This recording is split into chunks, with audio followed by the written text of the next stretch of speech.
Okay, so in this lesson we've got a little bit of house cleaning to do here. We're gonna learn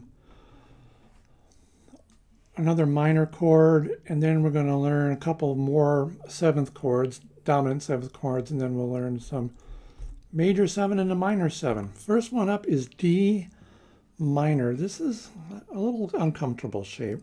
So what we've got here is we've got our index finger down here on the first string. That's note F. And then we've got our middle finger on the third string and our ring finger on the second string.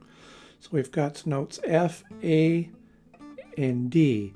Now you notice there's that string, the second string there is straddled by the index finger and the middle finger, so we don't want to touch that string because that's fretted by a finger further up the fretboard, this ring finger here. So they all have to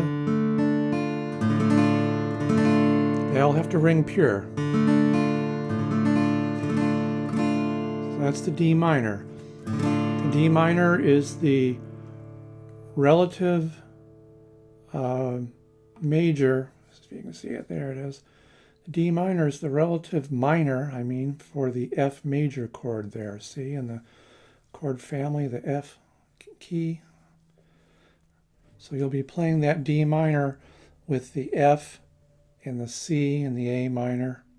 Not so much the G minor and the B flat, but maybe that D minor with the F, the C, and the A minor. Occasionally the B flat, not so much the G minor. All right, so that's the D minor. Okay, now the other one is the G7th, and it's played like this. Okay, so remember, here's G. So we've got the middle finger up here on the third string, and you've got your ring finger up here on the third string, and you got your middle finger on the fifth string, and then your index finger down there on the first string. Okay, so it's just, and then strum from the sixth string on down. Didn't mention it, but the D minor root note is the D, so fourth string down. Okay, back to the G7. All right, so there's the G7. Now, if you remember way back when we were talking about that other way to play the G7, if we played them like that with our pinky on the bottom, to go from the G to the G7, all you would do is lift off your pinky and add your index finger. So much easier than going from conventional G to G7. But if you've learned to play G7 like this all the way around, it's not much of a stretch. It's not much different than going to the C. You just go to the G7. Okay? And you will play the F minor with the C also. So then it's a matter of just string movement. Your top two fingers come down, one string set, and then your index finger comes up one string to go from G7 to C.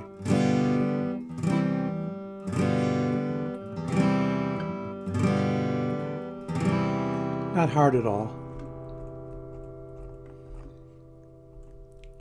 All right, so let's play the chord progression there that you see there. So we're going to go C, F, G7, and C. Okay, so the first one goes, okay, we're just going to do the dud dud.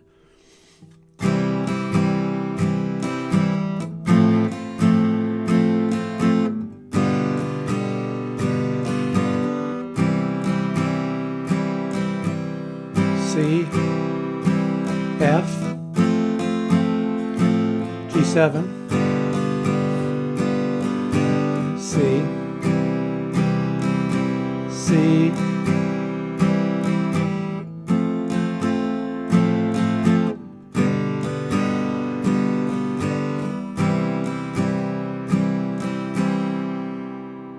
Okay, let's do the next one. It's G, C, D7, G7, C. I did not mention it, but G7 is a dominant seventh, right? Remember the rules for dominant seventh? Just a letter followed by a number. So the G7 will have that release chord. As you probably have already figured out, it is one step back on the circle of fifths, or just count up 3. So G, A, B, it's going to be the C major, like we just did in that chord progression. All right, let's try the next one. So this is G to C to D7th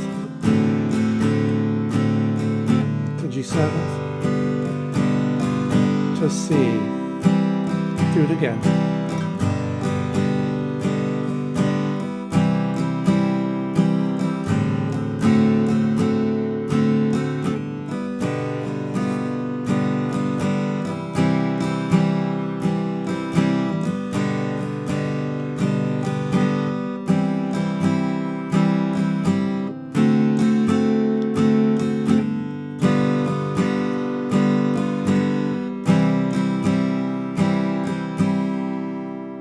Okay, got one more there.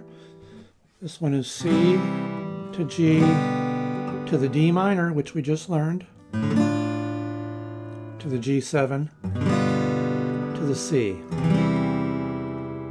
Okay, let's give that one a try. Okay, don't worry about that D minor. You just learned it. It'll be a little cumbersome moving there. I'll go do this one fairly slow.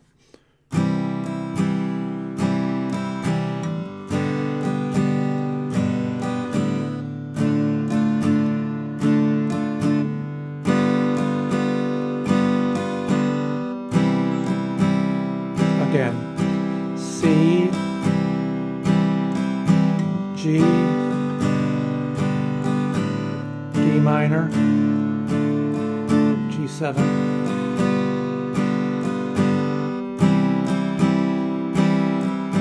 C, G, D minor,